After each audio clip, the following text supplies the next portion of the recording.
vamos a entrar en el segundo de los puntos que hemos ya anticipado al principio, y es un análisis de las consecuencias que va a tener y que pueden tener la ley del solo sí es sí. Iván, explícanos un poquito qué consecuencias de futuro, que no de pasado, o sea, de condenados ya, puede tener. Bueno, más que las consecuencias siempre son para las sentencias ya firmes, por los efectos retroactivos de las modificaciones de la ley penal, que siempre tienen que favorecer al reo o al condenado, pero esas consecuencias son de futuro, y además con este caso de Dani Alves, pues salta a la opinión pública esta nueva visión de la ley del sí es sí. Bueno, yo creo que todo el mundo habla de que esta ley ha modificado el artículo 179, que para la agresión sexual preveía una pena de 6 a 12 años hasta su modificación. ¿Queréis que, probablemente para llegar a esa conclusión, en primer lugar examinemos, que yo creo que también a esto a la gente le puede interesar, qué tipo de condena o a qué tipo de delito, qué tipo de sanción podía tener la conducta que ha trascendido en los medios de comunicación que pudieran tener los hechos de los que se le acusa a Dani Alves? Perfectamente. Según la redacción actual del Código Penal, bueno, lo que ha trascendido es que la denunciante ha puesto de manifiesto una serie de hechos donde se habla de un acceso carnal, por llamarlo de algún modo, y tratando de evitar esas referencias que nos impide YouTube. Y este tipo de conductas están reguladas en el artículo 179, que en la redacción actual está condenado con una pena privativa de libertad de 4 a 12 años. Y ahora, si quieres, Iván, enlazamos con la redacción anterior. Bien. Obviamente se ha bajado lo que nosotros llamamos la pena mínima. O sea, antes estaba de 6 a 12 años y en la actualidad es de 4 a 12 años. Bien, yo sé que técnicamente es complicado para la gente ajena en derecho, pero vamos a ver si lo conseguimos explicar porque el matiz es muy importante. Cuando hablamos de pena mínima y pena máxima, todos los delitos, habréis visto siempre que se habla en un parámetro temporal. En este caso, la actual pena es de 4 a 12 años. Y entonces, ese parámetro temporal hay que fijar la pena definitiva en caso de sentencia condenatoria. Entonces, los jueces no tienen un criterio absolutamente discrecional para fijar la pena entre esos parámetros, sino que están marcados por una serie de normas en el Código Penal que les determina cómo tienen que graduar esa pena, sin perjuicio de que luego sí que queda una facultad discrecional que hay que fundamentar. Es decir, el juez hay que fundamentarlo. Pero bueno, entre ese parámetro vamos a hablar de la actual regulación.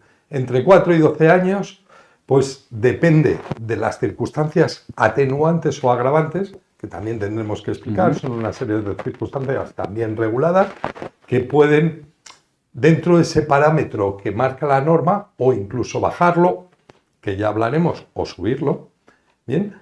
Determinarse la pena. Es decir, si no hay absolutamente ningún atenuante ni agravante, no hay nada, no es lo normal, el juez puede imponer esa pena, ¿bien?, en un grado que tiene que fundamentar por qué la impone en un periodo entre ese lapso temporal de 4 a 12 años. Pero bien, ahí llega el artículo 66 del Código Penal, que es el que yo creo que es muy trascendente para que se vean las consecuencias que en el futuro tiene esta modificación de la cual solamente se habla para los condenados. Y si quieres, David, te dejo un poquito a ti, que yo empiezo a perder la voz. ¿Por qué antes no ponéis, si acaso, algún ejemplo para que todo el mundo pueda saber algún ejemplo de circunstancias atenuantes o algún ejemplo de circunstancias agravantes, para que la gente pueda saber por qué a una persona se le imponen 4 años, a la otra 12 o a la otra 6. O sea, Bueno, dentro eso- de ese marco que está hablando Iván, de ese segmento de penas. Eso depende de muchas circunstancias, pero al margen de esas distintas circunstancias concurren o no concurren, pero el Código Penal sí que regula las denominadas como atenuantes o agravantes. Por ejemplo, y probablemente como va a ser donde pongamos el foco para poder prever o ver las posibles consecuencias de la modificación legal, como ejemplo de atenuantes, pues el Código Penal establece el reconocimiento de los hechos, la reparación del daño a la víctima, las dilaciones indebidas, distintos tipos de circunstancias que son los que se van a tener en consideración y que pueden generar un efecto dentro de esa horquilla que establece la ley, incluso rebajar esa horquilla. Entonces, como decía Iván, el artículo 66 del Código Penal es el que determina o establece una serie de reglas para seguir por parte de los jueces a la hora de imponer, atendiendo a si en ese concreto supuesto concurren o no a circunstancias atenuantes o agravantes, concurre solo alguna de ellas o varias, o concurren de forma simultánea circunstancias agravantes y circunstancias atenuantes. En este caso, Iván, y tomando como punto de partida lo que establece la actual regulación del Código Penal, si te parece, podemos empezar por ahí. En este caso, como bien has dicho, la actual regulación se ha bajado el mínimo legal, el mínimo de esa horquilla, pasando de los 6 a los 4 años. Imaginemos que en un supuesto donde se tipifica los hechos conforme a ese delito, y ya podemos incluso abstraernos del supuesto del caso de Dani Alves, sino qué consecuencias podría tener de cara a los futuros condenados el hecho de que, por ejemplo, en ese supuesto concurriesen dos circunstancias atenuantes. El artículo 66.2 es muy claro. Dos o más circunstancias atenuantes o una o varias muy cualificadas determinan que se aplica la pena inferior en grado. Perdonad este tecnicismo, pero había que decirlo. Vamos a intentar explicar qué es la pena inferior en grado. La ley marca una pena de 4 a 12 años, pero si hay una o dos o más circunstancias atenuantes, se baja el grado, o sea, calculas una pena por debajo de los 4 años, que es la inmediatamente inferior. Y el Código Penal determina que para cuantificar esa pena es la mitad de la pena mínima. Con lo cual estaríamos hablando que la pena, si hay dos atenuantes, sería de 2 a 4 años. Si se pusiera además en el grado mínimo por consideración del juzgado sin razonamiento alguno, nos encontraríamos que un acusado de una agresión sexual pasaría a tener una pena entre 2 y 4 años. O sea, el mínimo, si se rebaja en un grado, estaríamos hablando, digo, por tratar de ubicar a la gente, estaríamos hablando en un mínimo de 2 años. Y en un máximo de 4, pero por imperativo legal. Y quedémonos con ese dato porque es relevante. Claro, y es muy relevante porque precisamente las penas de 2 años son las que se pueden suspender. Es más, si hubiera más circunstancias atenuantes, se podría bajar en 2 grados. O sea, quedarse por debajo de los 2 años. Pero ya esto es discrecional del juez a la apreciación de las atenuantes. O sea, que concurriendo las dos atenuantes, lo realmente relevante es que hay obligación de bajar un grado. hay obligación, con lo cual nos ubicaríamos en esos 2 años. Entre 2 y 4 años. Eso con la actual regulación del artículo 179 y la aplicación de la consecuencia jurídica, sobre todo por aplicación del artículo 66. Pero antes, al principio, yo he dicho, la anterior redacción, no, ha sido al revés. Yo he dicho la actual y tú la anterior. En la anterior regulación has dicho que teníamos una pena de 6 a 12 años. De 12 años se mantiene el máximo. 6 baja, es el mínimo que establece la ley. Era superior en ambos casos, con ese mínimo, no habría opción, sería muy discrecional, la posible suspensión de la pena privativa de libertad. Pero, ¿qué trascendencia tiene ahora la aplicación del artículo 76? Es que a ese mínimo, o sea, con la legislación anterior, la aplicación del propio Código Penal, que sigue vigente, si hubiera 2 o más atenuantes, bajaría en grado. Pero como es la mitad de la pena mínima, siempre la pena quedaría entre 3 y 6 años, no como con la actual, que es entre 2 y 4 años. Con lo cual, nunca habría posibilidad de suspensión de la pena, porque siempre sería superior a 2 años. Para aclarar, suspender la pena de privación de libertad lo que supone es que el condenado no entraría en prisión. O sea, podría darse el caso de que no entrase en prisión. Efectivamente. Y hay una cosa, además, si me permitís, que es que son atenuantes que quedan a la facultad del condenado o del investigado. Es decir, por ejemplo, 2 de las que tú has citado.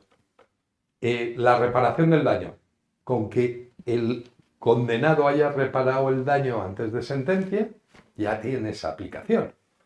Pero es que luego hay otra atenuante, que es el reconocimiento de hechos, que puede ser directa o por aplicación analógica. Confesión, que es reconocer los hechos. Ya tiene 2 atenuantes.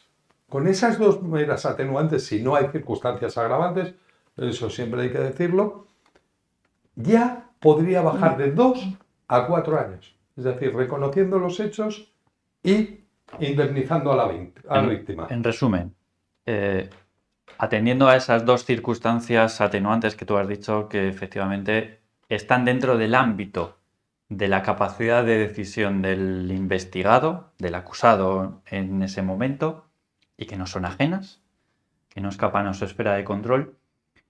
Concurriendo esas 2 circunstancias, lo realmente relevante es que con la anterior regulación, obligatoriamente se reduciría a 3 años, con lo cual como pena mínima, cabría, como pena mínima, de 3 a 6, inferior en un grado, no cabría la posibilidad de suspensión, solo sería discrecional del juez si decide rebajar en 2 grados.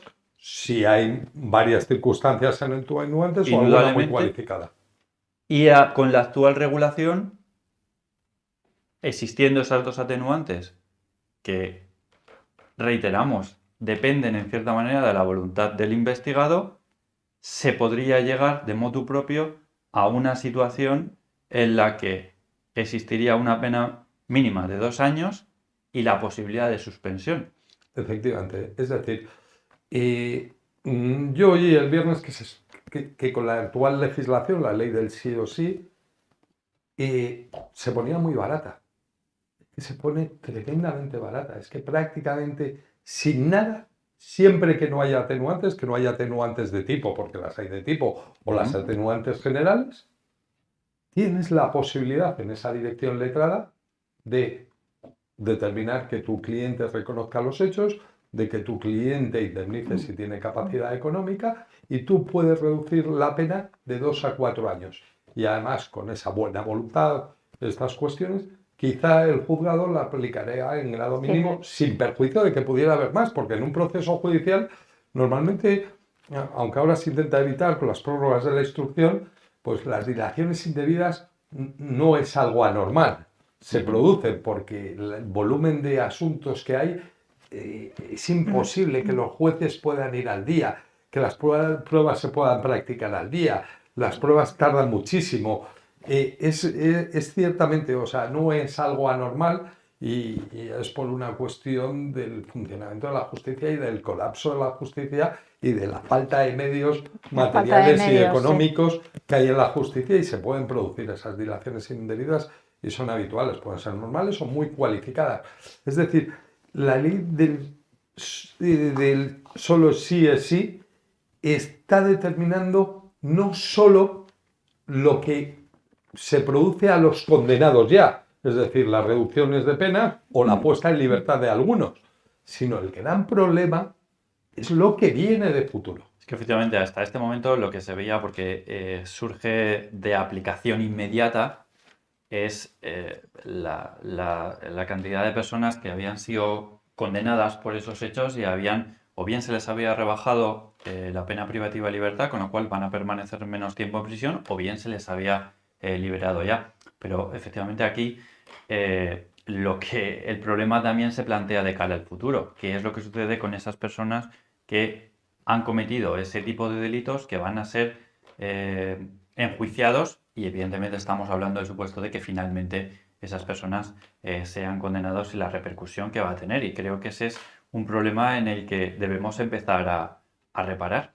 Una pregunta, Iván, tal vez para que la gente le quede claro.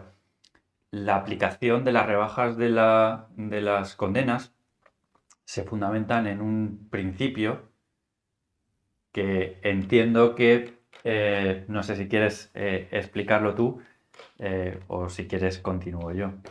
Sí, sí, sí. Bueno, evidentemente en derecho penal hay un principio fundamental donde al reo, al condenado, se le tiene que aplicar siempre la legislación más favorable. Con lo cual, el hecho de que ahora se produzca la revisión de las condenas no deriva de que los tribunales de repente digan, bueno, pues vamos a aplicar este tipo de pena, sino que por ley, por obligación legal, los tribunales siempre tienen que aplicar esa regulación más favorable a la persona condenada.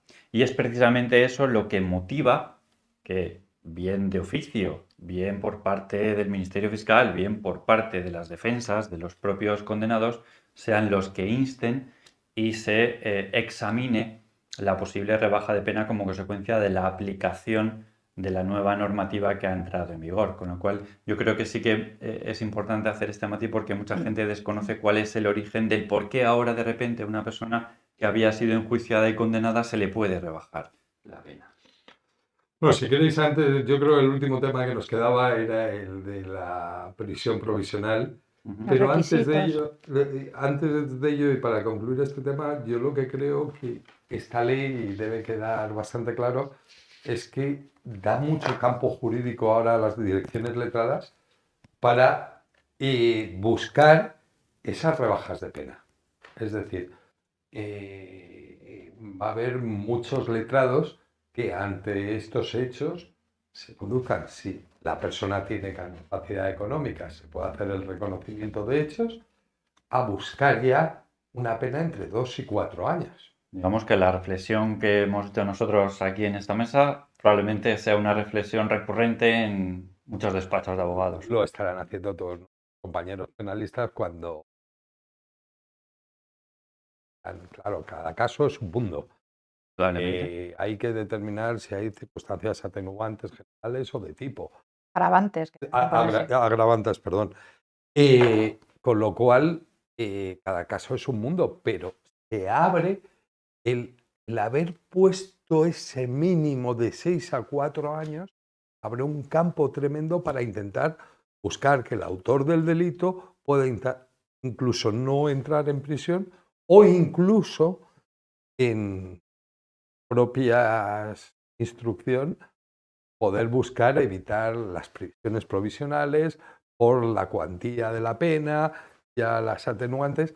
Va a ser un campo donde Sí. se va a trabajar mucho. Si queréis, entramos a examinar precisamente esa cuestión de la prisión provisional, incluso si te parece bien, Iván, Almudena, lo que podemos hacer es al final volver a retomar esta cuestión porque esto puede ser trascendente como motivo de alegación a los efectos de recurrir esa posible prisión. Sí, hombre, lo que pasa es que siempre contaría con que el encausado tiene que reconocer los hechos. Indudablemente. Ya tienes que tomar una dirección letrada directa al reconocimiento de hechos y eso solamente se puede apreciar cuando tengas las pruebas o cuando de la instrucción, las primeras diligencias previas, tengas unas pruebas, primero que no puedas cuestionar la nulidad de las mismas y que realmente veas que tu...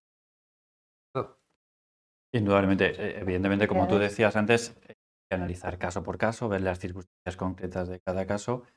Base a eso, tomar las decisiones jurídicas que más resulten adecuadas para la defensa. Pero indudablemente, de concurrir determinadas circunstancias podría ser un elemento para... Y en esto tenemos que dejar muy claro, porque he visto algún mensaje, que no estamos hablando del caso de Dani Alves, que desconocemos, no tenemos ni idea, su dirección letrada realizará lo que sea, sino estamos hablando de la ley Algo del genérico, sí o sí. sí. Es decir, la consecuencia de esa bajada de la pena mínima, la consecuencia práctica que puede tener en muchos procedimientos.